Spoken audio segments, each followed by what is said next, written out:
Salut les teens! La dernière fois, nous avons expliqué le rôle du département dans les collèges et parlé des collèges en quelques chiffres. Aujourd'hui, je vais vous présenter les différentes personnes et les différents lieux que vous pourrez trouver dans votre collège. Vous me suivez?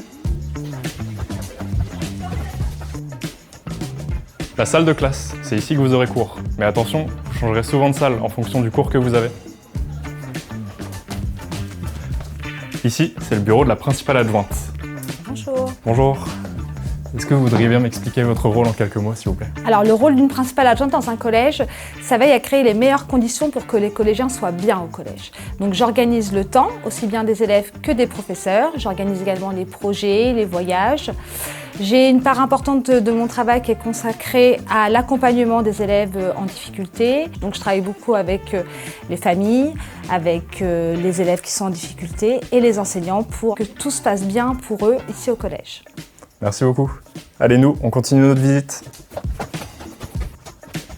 Ici, c'est le CDI, c'est la bibliothèque du collège. Vous pourrez y trouver des livres et un accès à Internet. C'est le professeur documentaliste qui est responsable de cet endroit.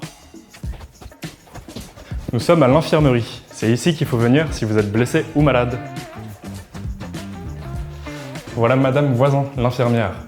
Est-ce que vous pourriez nous expliquer en quelques mots votre fonction? J'accueille les élèves, quel que soit le motif, dès qu'il y a une incidence sur la santé, la scolarité, donc les malades, les blessés. Ça peut être pour un motif psychologique. J'accompagne beaucoup les élèves qui ont besoin de prendre des médicaments ou de soins sur le temps scolaire. Tout ça en lien avec le médecin scolaire. Voilà, dans les grandes lignes, un petit peu mes missions. Merci beaucoup. Bon allez, nous, on repart. Là, c'est le réfectoire. C'est ici que vous viendrez pour partager le repas du midi avec vos amis. Le personnel de la restauration s'occupe de la préparation et du service des repas. Ici, c'est la vie scolaire. C'est là qu'il faut venir si vous avez un retard ou une absence à justifier. Et la personne qui gère ce service, c'est la conseillère principale d'éducation, ou CPE.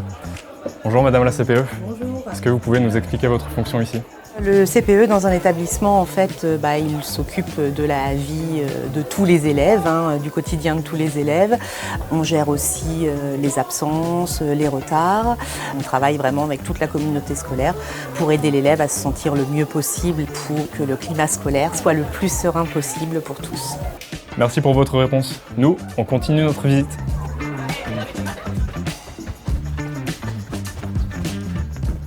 Le gymnase. C'est ici que vous viendrez pratiquer différents sports pendant votre cours de PS. Pensez à prendre votre tenue de sport.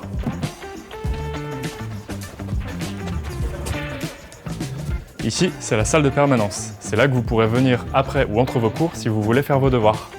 Bon, et d'habitude, il n'y a pas autant de livres sur les tables, mais là, c'est parce qu'ils n'ont pas encore été distribués. Ici, c'est le bureau du principal. Et voici monsieur le principal. Bonjour. Bonjour. Est-ce que vous pourriez m'expliquer en quelques mots votre rôle ici? Bien sûr. Alors, moi, je suis le principal du collège. Le principal, c'est celui qui, avant tout, garantit la sécurité des personnels, des enseignants et surtout des élèves. Il garantit aussi la sécurité des locaux et aussi des matériels qui sont utilisés. Et puis, c'est celui qui organise la vie de l'établissement et qui crée les conditions pour que tous les élèves soient en situation d'apprentissage, puissent progresser et passent une bonne scolarité sur le collège. Merci beaucoup. Allez, nous, on se retrouve dans la cour.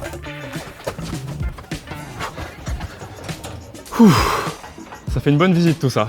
Bon, et il ne faut pas oublier le personnel que je n'ai pas encore cité. Il y a les assistants d'éducation qui veillent au respect du règlement intérieur du collège, les assistants sociaux qui sont là pour aider les élèves et leurs familles en cas de problème, les secrétaires qui s'occupent des tâches administratives, le secrétaire général qui gère le budget du collège et le personnel de maintenance qui s'occupe d'entretenir tous les lieux qu'on a vus à l'instant.